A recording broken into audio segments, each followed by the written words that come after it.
In Singapore's high-stakes political season, one speech is stirring major conversations across the island. At a rally in Sembawang West SMC at Evergreen Primary School, Dr. Paul Tambyah, chairman of the Singapore Democratic Party, delivered a fiery address targeting sensitive national issues, and the impact could be far-reaching. Dr. Tambyah opened by slamming any form of foreign interference in Singapore's elections.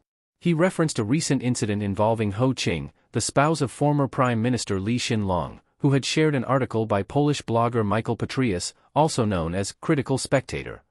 The article controversially compared Chinese President Xi Jinping to a mafia boss.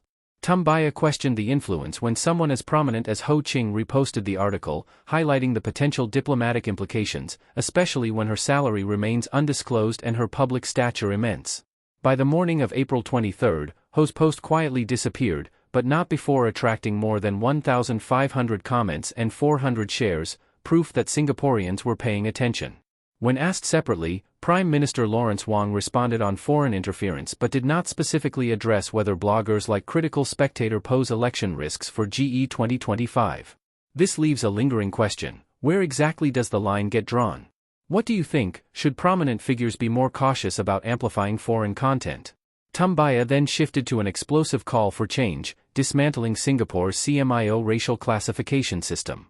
He argued that CMIO, introduced by colonial authorities, is outdated and excludes communities like Arabs, Armenians, and Jews, despite their significant contributions. He stressed that modern Singapore, marked by a high rate of interracial marriages, should not be boxed into categories that perpetuate division. Citing Professor Cherian George, Tambyah emphasized that the real division lies not between races, but between rulers and the ruled. A bold assertion indeed.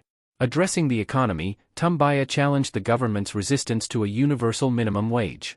He criticized PAP candidates who dismissed the opposition's 2,250 Singapore dollar minimum wage proposal as simplistic. He asked why the government insists on complex models when a straightforward minimum wage would guarantee dignity and fairness for workers. As proof, he pointed to a case where a bus company offering 5,000 Singapore dollar starting salaries received over 1,300 applications, shattering the myth that Singaporeans are unwilling to work. Tambyah argued that fears about job losses from minimum wages are unfounded, especially since Singapore already implements sector-specific models like the progressive wage model without economic disaster. As GE 2025 looms, Dr. Tambyah's rallying cry leaves voters with big questions. Should Singapore finally move beyond CMIO? Is it time to guarantee fair wages for all workers? Let us know your thoughts in the comments. If you found this coverage valuable, make sure to like, share, and subscribe to 2230, where your voice matters and every story counts.